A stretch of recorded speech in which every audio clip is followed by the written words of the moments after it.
And truly, I am grateful. We should not be forgetting everything what we've gone through all of these months. At any point, we could have lost our independence, and yet, all of that time, we haven't had battalions, unfortunately, battalions of friends and allies, but yet we had a very strong unit of friends, partners, allies, and Great Britain has stood as our ally and friend here. And I also would like to say that whatever we can do, we should be doing. And this is what we are trying to do. We are trying to remember who has been with us from the very first day of the war, because we will get this victory, but it just doesn't happen overnight. And, our warriors, our partners, our people, those are the key, how would I put it, probably, those are the key aspects that helped us to be strong and to push back the enemy, yet the war has not ended. And then there is another reason why I'm here with this visit, and that's the heavy artillery, and that's why I'm here, I'm here again. We have to do what we can do. We have to come and we talk. We have to talk openly. We have to be frank. I'm the president of the country which is fighting now for the independence, and that's why I have to do everything possible to make sure that our partners give everything they can to strengthen us on the battlefield. So those are just two reasons, gratitude and weapons. Although, yes, London is a very beautiful city. It's a shame I don't have time for this. Thank you, Vladimir. Right. And lastly, Harry, the Sun.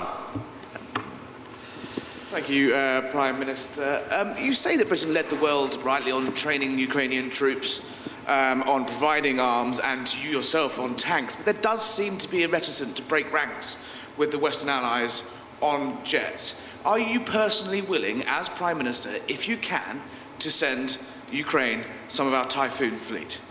And Mr. President, on behalf of millions of Sun readers, I'd just like to say welcome and Slava Ukraini. Boris Johnson says there's no conceivable reason for Britain and the West not to send you jets. What are the reasons that they're telling you privately, and are those reasons credible? Thank you very much, both. Thanks. So I think you're totally wrong to say that there's been any reticence. Actually, we were the first G7 country to provide main battle tanks. We were also the first country to provide serious arms to Ukraine at the beginning, and we have genuinely led other countries, and that's something we should all be very proud of. And when it comes to the quantum of our support, second only to the United States last year, and again a commitment to provide the same or more this year. And then there's also, as well as the things that we provide, there's also and I think the President would attest to this, the very close cooperation and engagement between our teams as to how that Ukraine can be successful with all the support and training, as you're seeing here, but also the help that we provide across the board. So I don't think there's been any reticence at all, actually, and we've probably been the most forward-leaning country in trying to bring about a Ukrainian victory in this conflict. And that's why, as Prime Minister, we decided to change our strategy to accelerate and intensify the amount of support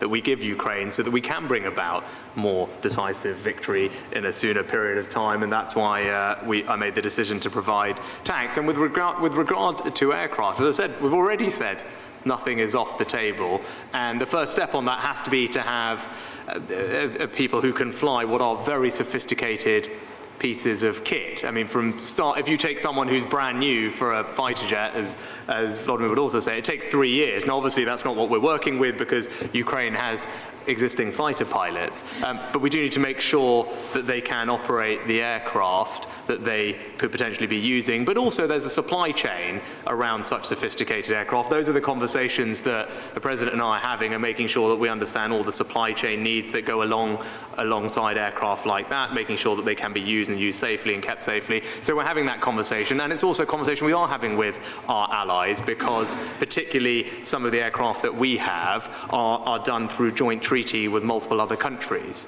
And I think we've seen that with previous bits of kit that others have had to give. For aircraft, that is something that we are also involved in, because we have, as I said, there are other allies involved in the provision of those bits of equipment. And as the President said, he's on his way to Europe after this to pick up this conversation with our partners and allies over there. But where we can, throughout this conflict, we have been nothing but out in front, and proudly so. And I know the difference that it's making, and I know the President is grateful for it, and that's what we will continue to do. Я дуже вдячний. Truly, I am grateful. And again, even today, once again, I heard from Mr. Prime Minister the desire to provide fighter jets, and officially he declared that they can begin training our pilots. And again, not also when it comes to typhoons, not everything depends just on the decision of Great Britain. And I will be working in that direction, because again, this is how we are changing and how we have been able to change many things. We are intensifying our diplomacy, and I do believe just within a day we will be able to meet with a dozen of EU leaders, and then we'll go back home, because this is obviously very important. Obviously, all of these conversations, they have to be taking place quickly. And again, when it comes to typhoon, I didn't even know that it takes 3 years to train a pilot like that. Come on, we will be sending you pilots who've already trained for 2.5 years. We'll accelerate the last bit. Yeah. Thank you. And I think on that point, another example of it is the conversation we're having on long-range missiles, where again, the conversation that we're having is one that is, I think, out in front of other allies about Zelenskyy and Rishi Sunak, you've just been watching and listening to there, doing a press conference in Dorset live. I have to say that is the latest instalment in what has been quite a busy and surprising day today, which started with Zelenskyy doing an address to MPs in Westminster, presenting the Speaker, Lindsay Hoyle, with a helmet as well that was that had an insignia which said, "Give us our wings. We have the freedom. Give us the wings to protect it." Zelenskyy then went on to meet the King, which he described as a great honour. And last but not least was the press conference you've just been watching and listening to. The Prime Minister there was saying nothing is off the table, and fighter jets are very much part of the conversation.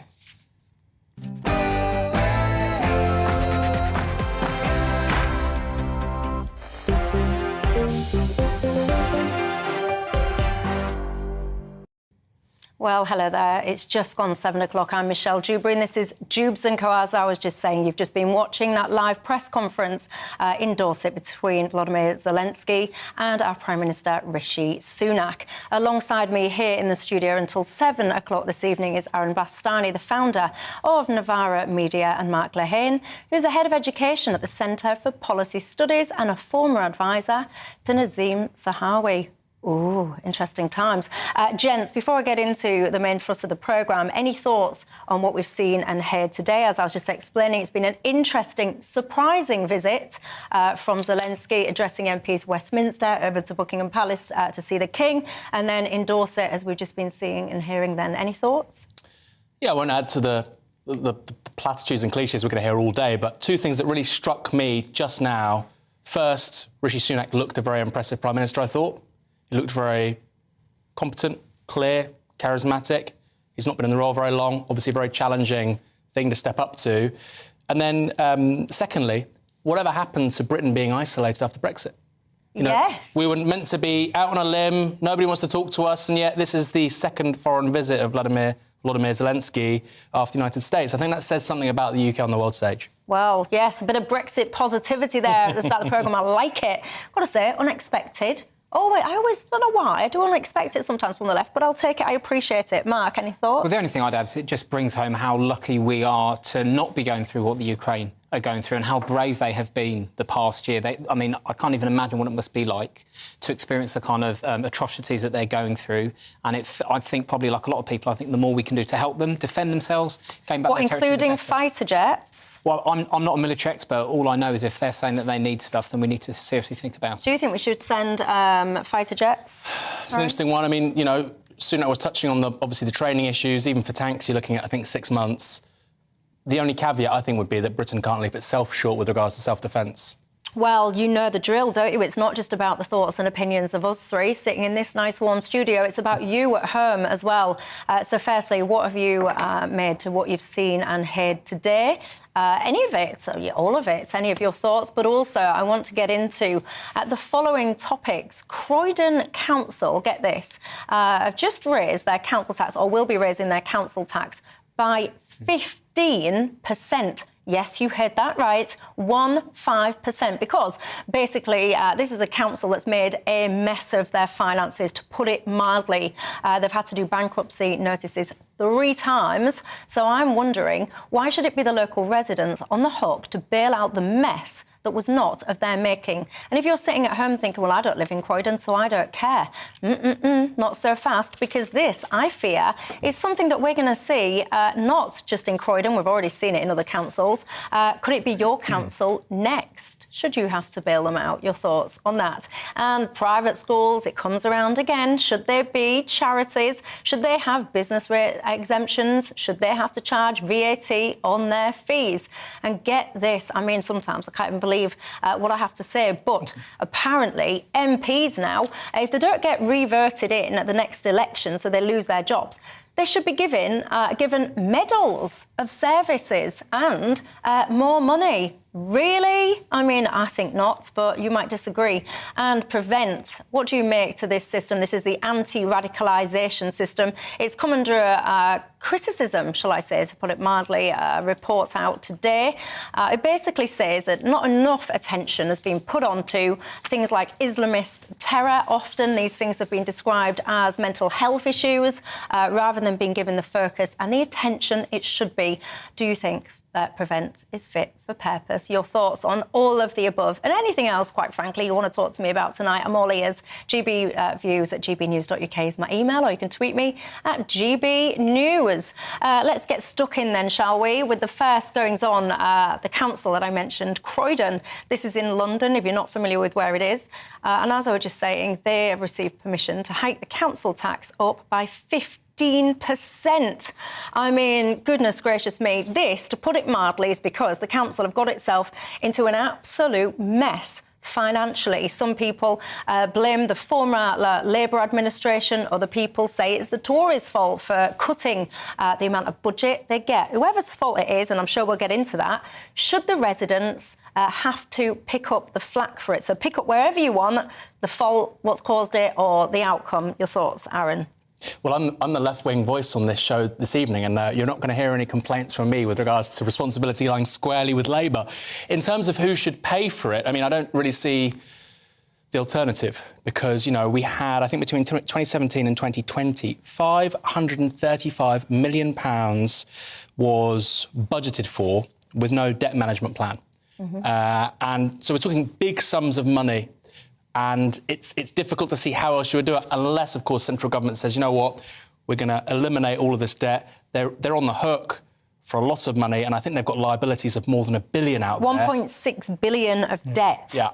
Almost 320 million of which has made up negative equity on poor investments. Yeah. The interest rates on some of those payments, obviously now, will be sky high. Yeah. What do you think, Mark? Well, I really feel for the council taxpayers of Croydon because they're the people that are going to suffer either way, because even if they were to get some money from central government to bail them out, they're going to see their services cut back to try and make ends meet.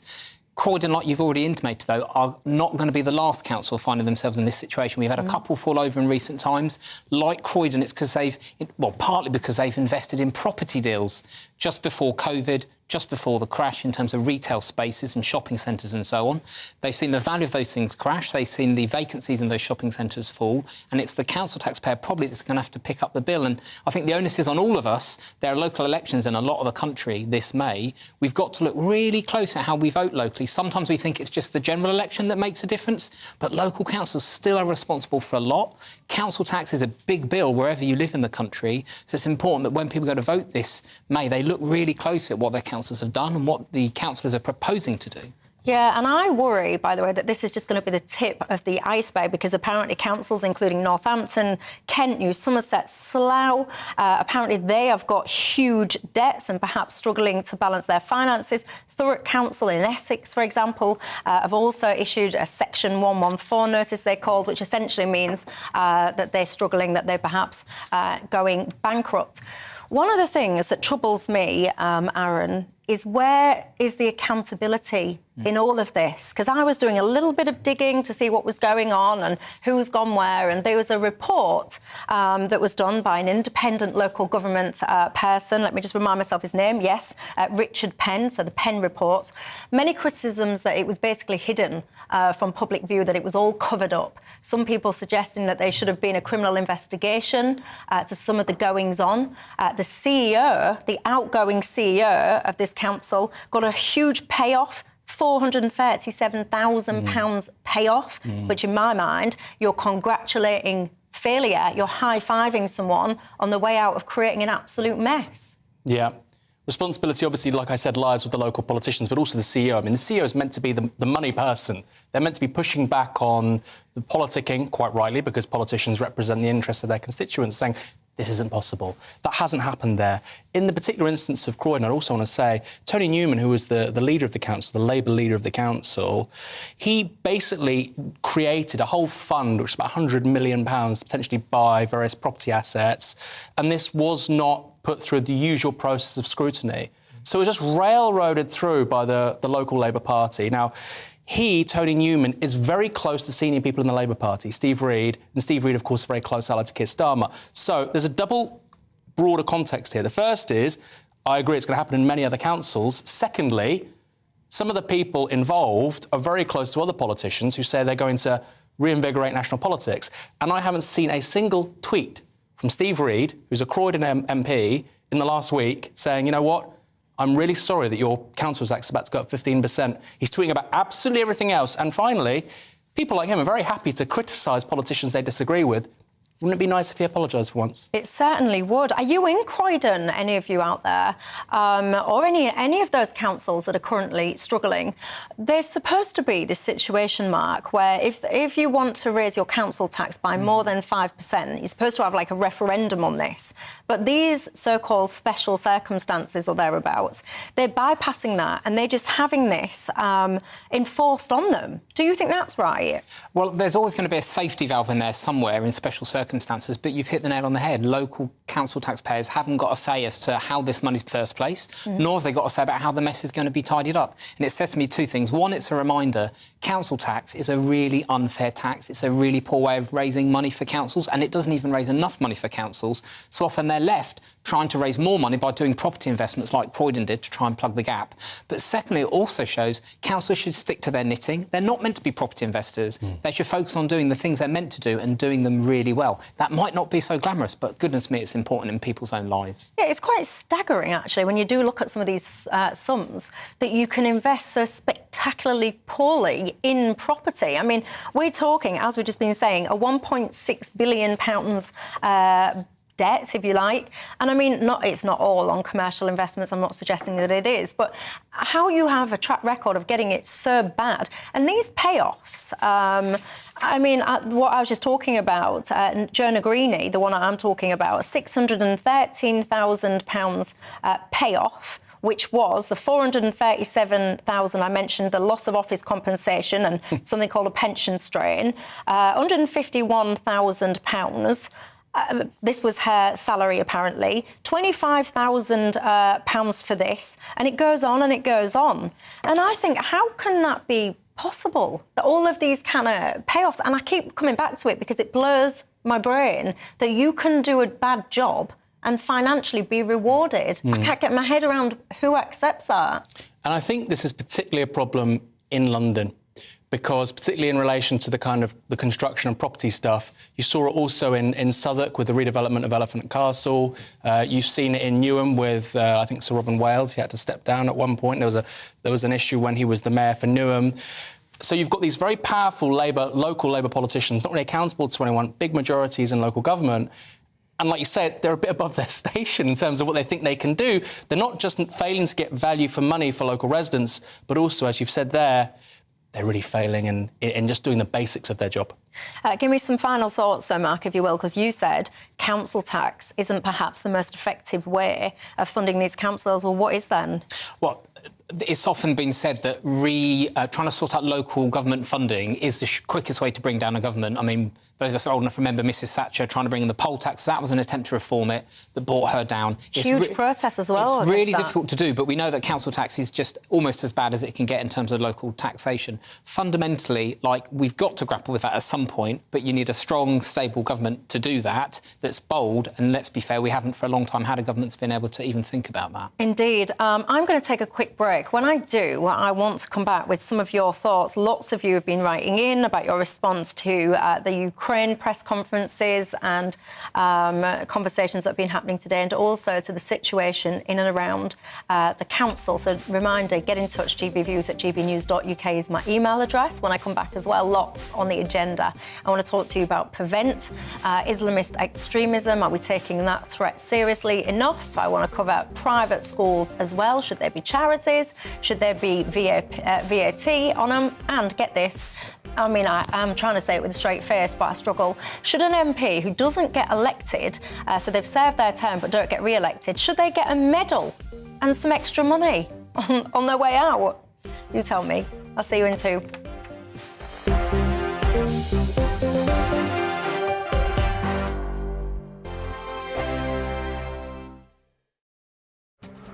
This year on GB News, we've got brand new members in the family. Join us. Across the entire United Kingdom, we cover the issues that matter to you. GB News will always stay honest, balanced and fair. We want to hear whatever is on your mind. And we don't talk down to you. The establishment had their chance. Now we're here to represent you. Britain's watching. Come join us on GB News, the People's Channel. Britain's news channel. Monday to Thursday, 9 p.m. till 11 p.m. Join me, Dan Wootton. I'll bring you the sharpest takes and hottest debates. Do you not believe in prison? I don't believe in prison. I'm completely stunned. I guarantee you there'll be no spin, no bias, no censorship. I actually was personally quite offended by it. And no reason to go to bed. So I guess they've always been quite woke. That's Dan Wootton tonight on TV, radio and online. Monday to Thursday from 9 p.m. till 11 p.m. on GB News. The People's Channel, Britain's news channel. We are GB News, and we'd like to say thank you to each and every one of you for bringing us your conversations, for helping our great nation find its voice. We are here for you on radio, television, and online, across England, Scotland, Wales, and Northern Ireland. It's not the BBC, you actually get your facts right. We are proud to be GB News, the People's Channel, Britain's news channel.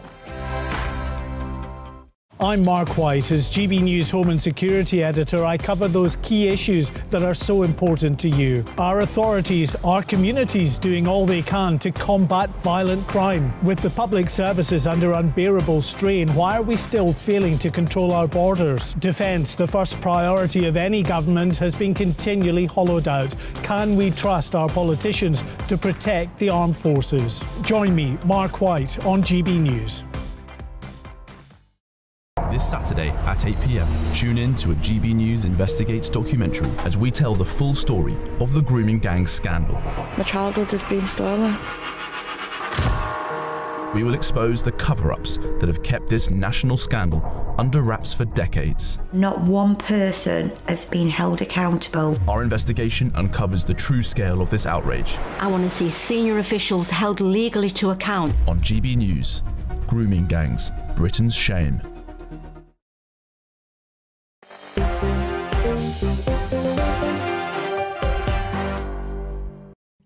Hi there, welcome back to Dewbs & Co with me, Michelle Dewbs, keeping you company till 7 o'clock tonight. Alongside me, Aaron Bastani is the founder of Novara Media, and Mark Lehane is the head of education at the Centre for Policy Studies. Welcome back, everybody. Lots of you guys have been in touch about that last topic.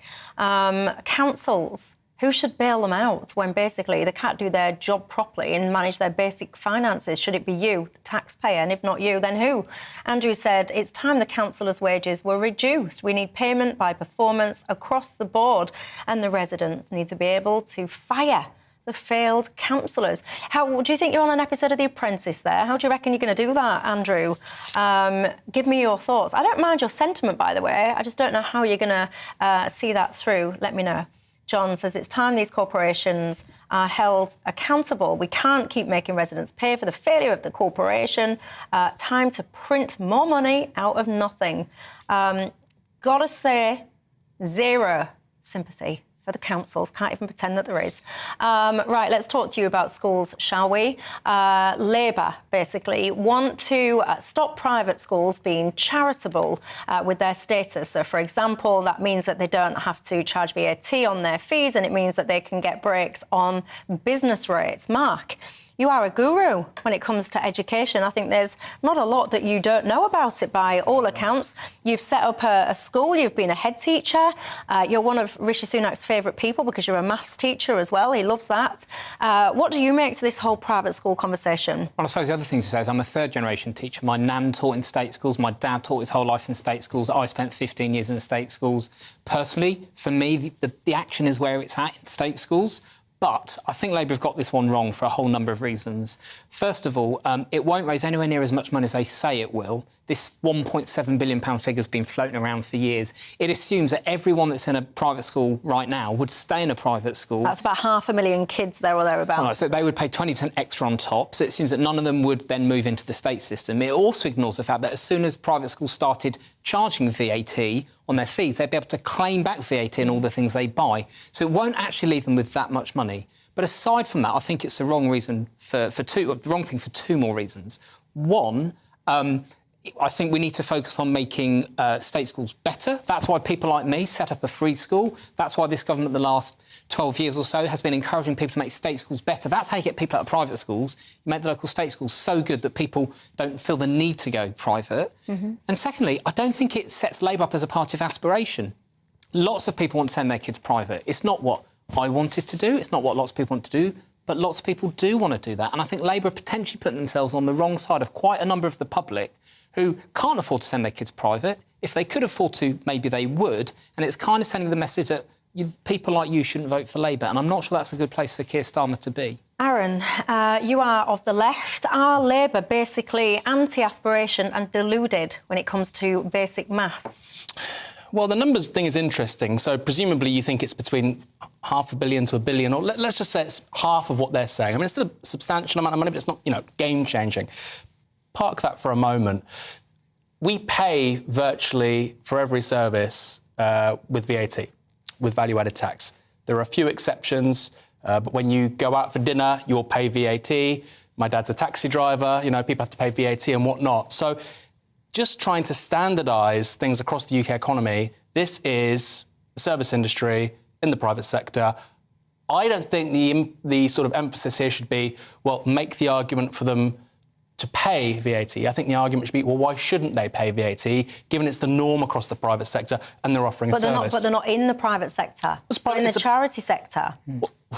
This is a circular argument, but they're offering a service. Educational services are a service, and they're offering often a premium service. And I don't really see the argument against it. They're doing public good. They are taking 500,000-600,000 people, if you would like, out of the state system. They're removing that pressure on the state schools, and they're doing benefit. They allow various different people bursaries and access to that level of education. They do public good by sharing facilities and all the rest of it. I think they're a great idea. But lots of businesses do that. Lots of businesses are of real benefit to their communities, but they still have to pay VAT. I don't quite understand what's so exceptional with regards to private schools. So if I can just come in there, and you've made a really good point, Aaron, but the reason why we don't traditionally ask them to pay VAT is because we don't traditionally ask charities to pay VAT or charge VAT on the services they provide. Loads of charities provide services to people and sometimes charge for it. And actually, we've got a really long tradition in this country of good stuff being done by charities, and we have a very broad, generous interpretation or definition of what that good stuff is that can fall under charitable purposes. If Labour go down this route, what they're going to find is in the early years of their government, when they've got a million and one other things to focus on, they're going to find themselves pulled into a lot of court cases by each individual private school that is affected by this, who will take them to court to argue the case that they are indeed charitable good causes and that therefore they should be treated like every other charity in the country, unless you're saying that all charities should now have to charge VAT on the services they provide. I think that's not where Labour want to go. I think it would use up a lot of goodwill and political capital. If Labour get in, they've got some big issues to deal with, and this is something I'd put to one side. Why are they obsessed with this? I don't know. Well, there's two things here. So my second point might surprise you, but let's start with the first one. Your viewers who own businesses and run businesses and provide services to people in the private and market economy have to pay VAT. Yeah, but these aren't businesses. No, they are, because they're making and generating huge sums of money to provide a private service to people, which people value because it gives their children education, which will increase their earning potential over their lifetime. It is a service. You're saying it's a charity, but it's indisputably also a service. I think people out there who work their socks off as taxi drivers, running a restaurant, a clothes shop, whatever you have to do, as a business person, you have to pay your VAT. And I just find it a strange anomaly that they don't have to pay VAT. Now, the secondary arguments are, well, it won't raise much money. That's an interesting point. And, of course, the loss of political will, again, interesting point. What I would say is, and this may surprise you, Michelle, is that I think Labour are obsessed with this because they don't actually want to go really big on taxing the ultra-rich. Because a major tax on some of the big tech companies out there, a global financial or transactions tax would raise big money. Now, we can have an argument about whether or not that's useful or not, but in the cases of those kinds of businesses, you're looking at tens of billions of pounds, not £1 to £1.7 billion. So I think Labour have picked this as a battle, even though it's actually quite small numbers, because they don't want to take on the big boys. And actually, if I can add to that, another reason why I think it's quite clever politics for Labour to do this, even though I think it's the wrong thing, is you'll notice they haven't said anything substantive at all about what they would do with state schools. And actually, for those of us that have spent all their careers in state schools, or those of us that have been involved with improving state education over the last 12, 13 years, what we really want to know, and there's just under 1 million people that work in England's state schools, what we want to know is, what are you going to do to improve things for kids in state schools? Are you going to roll back some of the reforms that have actually made things better in recent years in terms of international comparisons? English schools have got better over the last few years. If you look at behaviour in schools, it's got better. Obviously, we're hearing lots of negative stories in the press at the moment because of strikes, but if you actually look at what's going on in English schools right now, because of the hard work by the profession and parents and pupils, schools have got better. What I want to know is, if Keir Starmer's Prime Minister and Bridget Phillipson becomes Education Secretary, what are you actually going to do with those schools? Don't tell me what you're going to do with private schools. What are you going to do in the state schools? And right up until now, nothing serious. I say this sentence all the time. I need to think of a better sentence. But to me, this is just politics of envy, because you're not actually going to make any money, any savings by doing this. In fact, actually, over a period of time, it's going to cost you money, because it's not just the very wealthy that stick their kids into private schools. It's a lot of middle-income people that really sacrifice. They make cuts. They don't go here, they don't go there, and they prioritise the education of their children because they want their children to do better than them. And you tell me at home, am I barking up the wrong tree on this? Because I think it's pointless.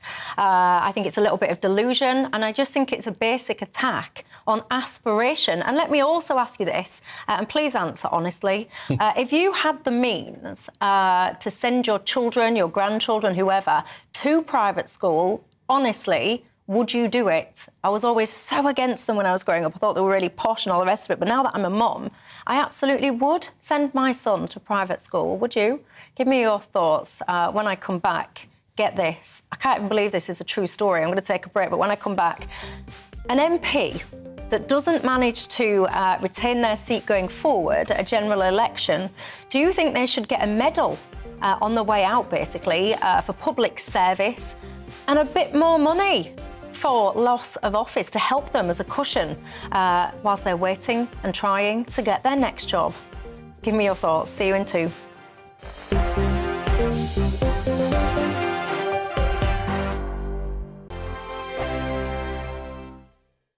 He's the king of breakfast TV, and he's back. Eamon Holmes, back on the TV with me this morning. Even remember my name. I know, it's been 4 months. You have holy water by your bed? Oh, yes. Already to bless. Oh, Eamon. Oh.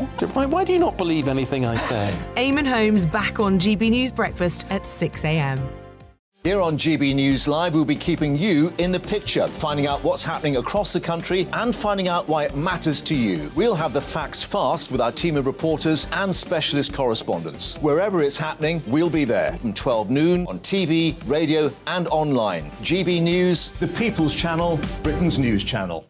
I'm Michael Portillo. Join me on GB News on a Sunday morning for topical discussion, debate, arts and culture, and sometimes even ethical dilemmas. I don't always agree with you, Michael. Michael Portillo, Sundays on GB News, the People's Channel, Britain's news channel. Hello, I'm Michelle Dewbs, and you can join me every weekday 6 till 7 on Dewbs and Co. You're an inspiration to us all. Clip that bit up. Well, you are. That's my ringtone. My political ambitions those days are gone, I can tell you. She's only teasing. Go on. He's probably going to want to lay down now. I'll give him 2 minutes to have one. Let's respectfully disagree. That's what we like on Dewbs and Co. Come and join us. GB News, the People's Channel. Michelle Dewbs, weekday evenings at 6 o'clock.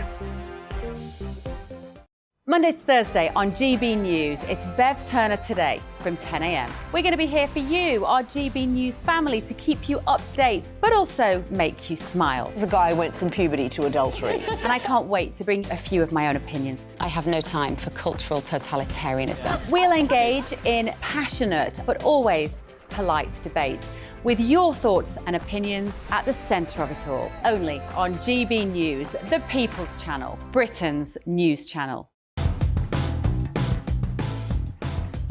Coming up on Downwarton tonight, with viewers vowing to cancel their TV licences after the BBC's twisted puff piece for Shamima Begum, the man who knows the ISIS bride best, Andrew Drury, weighs in on the dangerous Disneyfication of the terrorist sympathiser. Plus, there'll be unfiltered opinion from our man of the people, Charlie Lawson, and GB News sensation Nigel Farage. You won't want to miss Downwarton tonight, 9 p.m. to 11 p.m. only on GB News.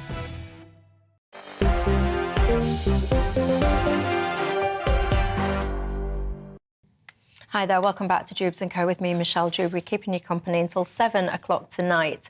Alongside me, Aaron Bastani is the founder of Novara Media, and Mike Lehane is the Head of Education at the Centre for Policy Studies. Welcome back, everybody. You guys have been getting in contact. We've just been talking about lots of different topics, actually, if you've just joined us. Fred, this is your moment of glory up on the screen there. You're straight to the point. You say nobody should be paying VAT. I've got to say, quite frankly, it's a good job I'm not in charge of the country, because I don't think anyone should be paying inheritance tax. I don't think anyone should be paying stamp duty.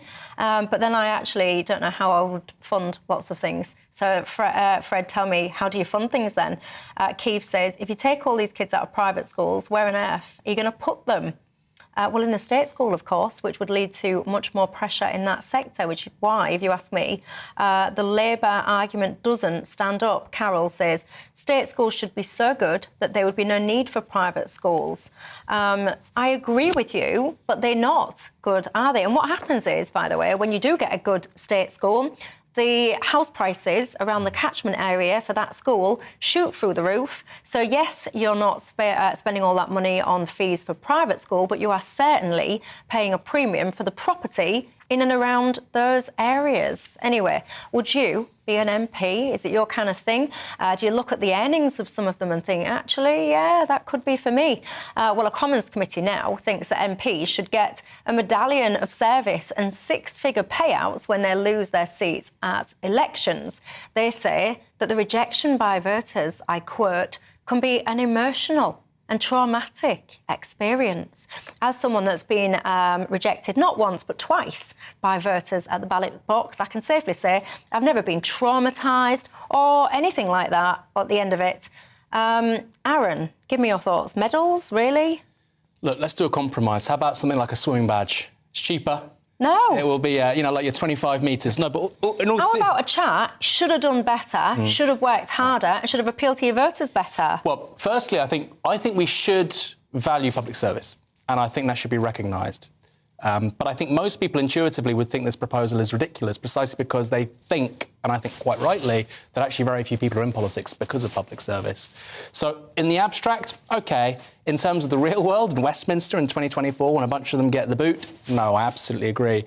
The golden goodbye is a sensible proposal if it's a small amount of money. I mean, I actually know a few Labour MPs after 2019 who had to go on the dole. Fair enough, but you might say that's the same for everybody else. I think a small amount of cash, fine, parachute payment of, several months of rent and mortgages and whatnot. But the medallion is just absurd. I have never met a profession where more people within that profession view themselves as victims and as this extraordinary group of people that nobody else can ever hope to imitate as MPs. Your first sentence there, when you were saying about being in public service, I'm not sure that I actually regard an MP as doing a public service. I think that you do a job that happens to be in the public sector.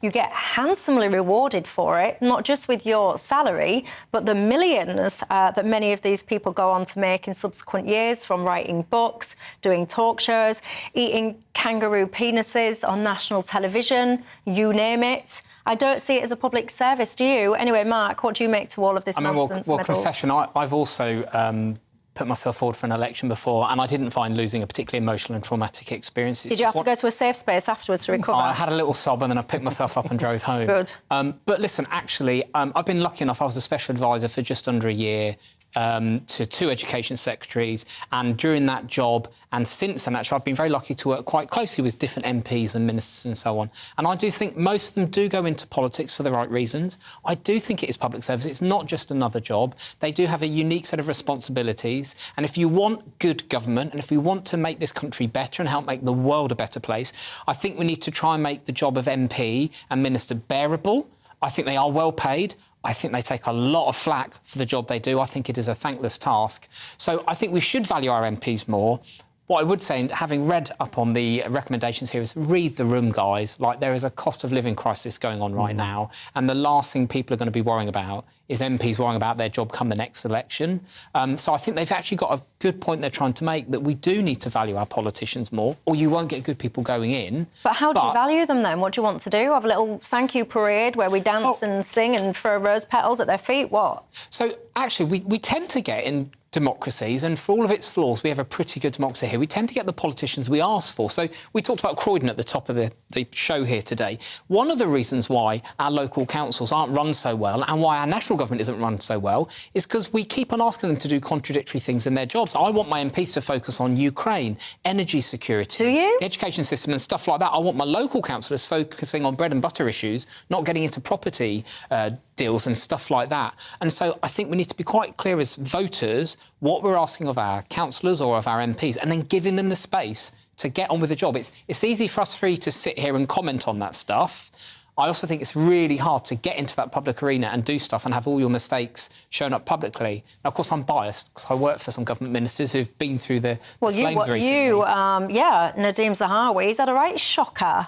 But as an education secretary, he was a real dream to work for, a really lovely guy, was very popular with officials, senior officials, junior officials, had a very clear plan for education and was getting stuff done.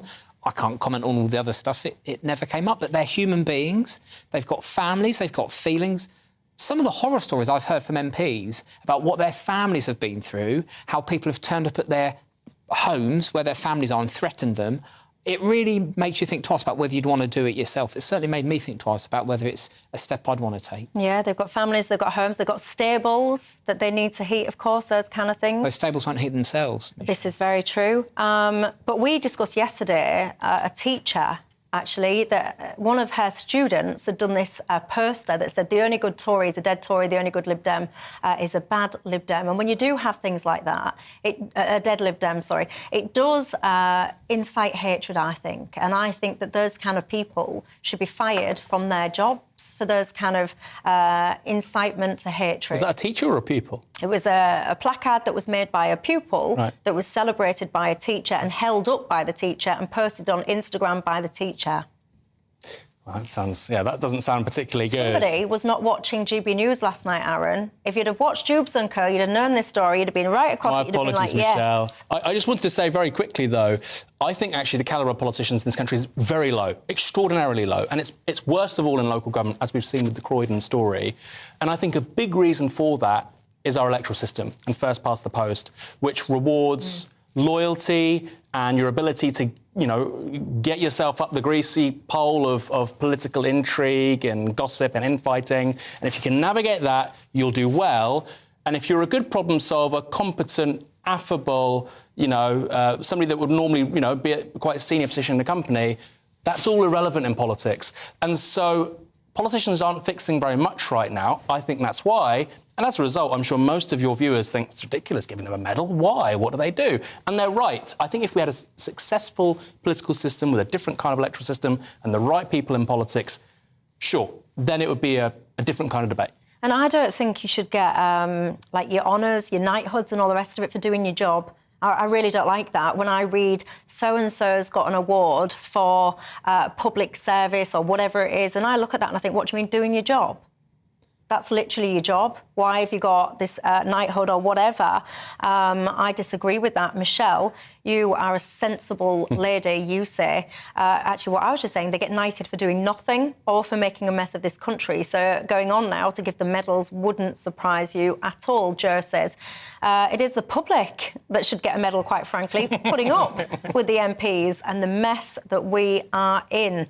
Harry says, a medal on the way out, nonsense. They should be given a dishonourable discharge. Liz, of course they shouldn't get anything. The way I see it is if they lose their job, it's because they have not done a good job. Stephen says, by all means, give them this payoff, but give it from party funds, not from the public purse. The way I see it, by the way, is if you get elected, it's essentially a fixed-term contract for 5 years. And that's the end of it. I don't think that you should imagine that you've got this job for life. And in fact, I would argue that one of the reasons that we're in the predicament that we're in is a sense of entitlement that people do think that once they're elected, they are some kind of demigod that actually has this sense of entitlement to win the election and their seat at the next election. Hence, they feel, what was it I said it earlier on, like vulnerable, traumatised and all the rest of it, when they don't get re-elected. Anyway, let's talk the Prevent programme after the break, shall we? It's in the dock now. There has been a report out which basically says that we are treating terrorism more like a mental illness, all this extremism. Are we? Are we paying enough attention, for example, to the threat of Islamist extremists in this country or not? Give me your thoughts and I'll see you in 2.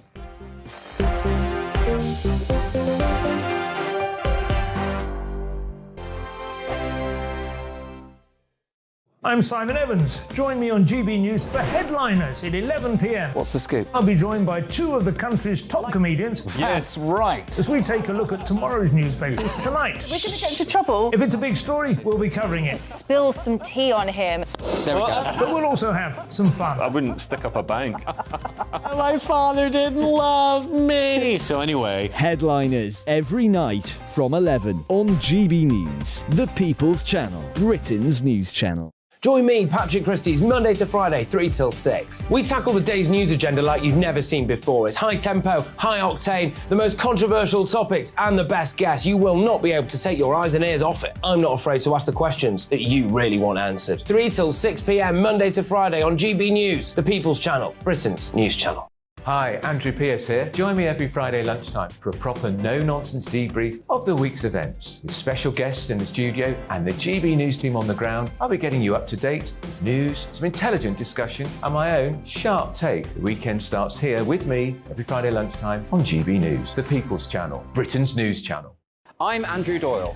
Join me at 7 o'clock every Sunday night for Free Speech Nation, the show where I tackle the week's biggest stories in politics and current affairs with the help of my 2 comedian panellists and a variety of special guests. Free Speech Nation, Sunday nights from 7 on GB News, the People's Channel, Britain's news channel. We are GB News, the People's Channel. And right across the United Kingdom. You can find us on Sky Channel 512. Virgin Media Channel 604. Freesat Channel 216. Freeview channel 236. And YouView channel 236. You can also take us with you on DAB Plus Radio. With the GB News app and at the website gbnews.uk. We're absolutely everywhere. Come join us on GB News, the People's Channel, Britain's news channel.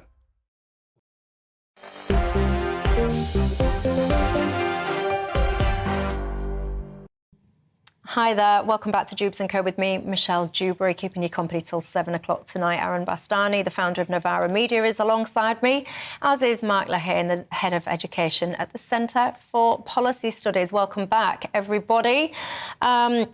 Lots of you guys getting in touch. I asked you an honest question. Would you send your kids to private schools if you could afford it? I appreciate your honesty, many of you, because not only did you say yes, you would, many of you are telling me that yes, you already do. My daughter works her socks off to send her 2 kids to private school. They go without holidays and lots of other things. To afford this, says Sue. The VAT on the fees would put the nail in that coffin because they wouldn't be able to afford it. So those 2 children would be 2 of many, I suspect, that would have to return to the state system, which is, if you ask me, the flaw in the plan when it comes to changing the status of private schools. Keep your thoughts coming in. Anyway, what do you think to the way we treat potential terrorists? Do you think we're too soft on them? Do you even know what Prevent is, the Prevent programme? A review now that's out today into Prevent, which is the government's counter-terrorism strategy, suggests now that this service is too focused on, I quote, the personal vulnerabilities and the mental health of extremists. Now, Mark, as we've just been discussing earlier on, you've set up a school, you've been a head teacher, you've been a teacher, and in and around education, lots of the Prevent referrals are done via the schools. Do you think Prevent is fit for purpose? So, obviously, what we want to try and do as a society is to try and stop people falling into under the influence of bad people that might lead them on to do bad things, OK? So I completely understand why the government has a Prevent programme, and indeed the first responsibility of a government is to keep its people safe. Whether Prevent has ended up doing that effectively, I think, is open to question. Now, when I was a teacher and a head teacher, fortunately, I was never in a position where I needed to make referrals. But one thing we have to make sure is that systems like this do not become a way of making excuses for why people end up falling under the wrong influence and doing bad things. And this report kind of suggests that certain ideas have got into the Prevent programme that are starting to make excuses, that are, if you like, looking at why people might be doing stuff, making excuses for them, rather than stopping them from going on to committing atrocities and so on. Yeah, because you almost wait for it. You see someone, I don't know, driving up to a maternity hospital in a taxi and setting a bomb off or something, and you almost wait and go, let me just hear it, let me guess. Mental health issues. It has become borderline ridiculous. Aaron, where are you on it? One thing I don't understand is that the chap who wrote this report, William Shawcross, is a journalist. And I don't quite understand why a journalist is writing such an important document about extremism. He's the former head of the Charity Commission as well, isn't he? He was appointed in, I think, 2020. So he's been a lifetime journalist. You know, he's written about, the Vietnam War in the 1970s and so on. He's not in the education sector. He's not in the public sector. He's not really got experience of working with domestic extremists. Journalists are known for their fact-finding, their investigation, their interviewing of people, gathering information. Precisely. Well, I would respond to you. His actual work would indicate he's quite an opinionated chap, and I would have thought a work of analysis, which is meant to be in the public interest, shouldn't be written by an opinionated journalist. As much as I like those kinds of people, I am one, I would suggest it would have been far better if it was somebody actually more familiar with the situation, with their life work. So that's the thing that really strikes me. Civil servant or somebody who's worked in, in the charity sector or in, But he did. He was their former head of the Charity Commission. 2020. He was there for 10 minutes and then he's been moved, I think in 2021 this was commissioned by Priti Patel. It's not an expert. Look, in this country, we really have a problem right now with Mickey Mouse people doing Mickey Mouse work and getting away with it. And I don't understand why an opinionated journalist is writing a document about how to deal with domestic extremism. It's like me going to get my MOT sorted and saying, you know what, I won't ask a mechanic, I'll go to the vet instead. I'm sure they've got a great... So do you disagree with his findings?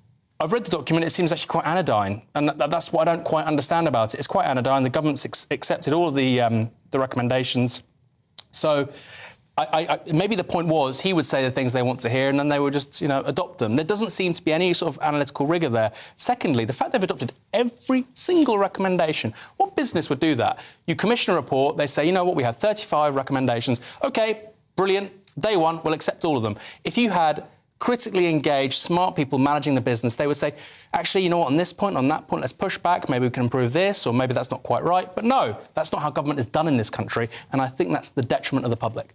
Yeah, I mean, I've got the recommendations here, and I mean, they're not really... It's kind of like learn from the prevent funding cycles between 2 and 5 years, keep current terminology to describe Islamist and extreme right-wing ideology to ensure that the language is accurate, etc. But one of the criticisms is there's too much focus on right-wing ideologies, all these, what they call, like incels, these guys that hate women, and you're desperately scrabbling around to try and find problems with the right-wing side of things, whilst cosily turning a blind eye to what some would say is the real threat, the Islamist side of things. So one of the difficult things, well, the government has to do as many difficult things, and we can sleep at night not having to worry about some of the less salubrious things going on in our country because we have the government and the intelligence services and the police looking into them all the time. It's interesting that this review has been done. It's quite clear there have been some big mistakes made by the Prevent programme previously, funding going to really dodgy organisations. But in this murky world, I think government is always going to have to be walking, in some cases, a grey line. The most important thing for me when I think about my own daughters or the children that I used to teach or the community that I live in, we have to find a way to not tiptoe around these issues, that there are certain communities or certain people, be they young men that are at risk of the influence of the far right or people within certain East Asian communities. We've got to find a way to talk openly and honestly about what's going on there to keep everybody safe, including the young people concerned. Yeah, because people do tiptoe around this whole kind of Islamist threat. They do tiptoe around things like the grooming gang situation because people are so terrified these days of being called a racist. By the way, you will have seen a trailer. We've got a grooming gang special documentary coming up imminently at the weekend, I think it is.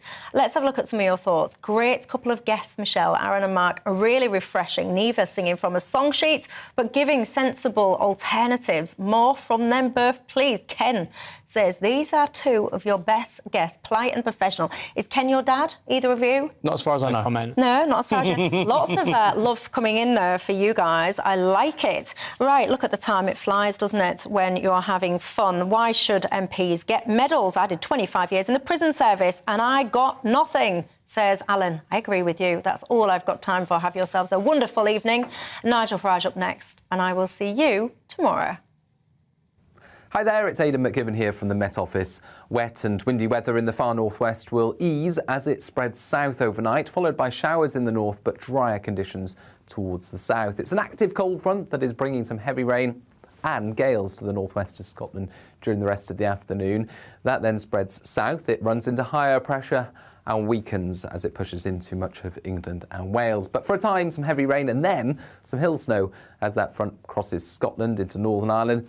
It really weakens by the time it gets to Northern England and Wales. And for the rest of the UK, it's just an area of cloud and some patchy drizzle. Meanwhile, showers push into northern and western Scotland, parts of Northern Ireland, and these showers will be falling as hail and sleet and snow over the hills with some icy patches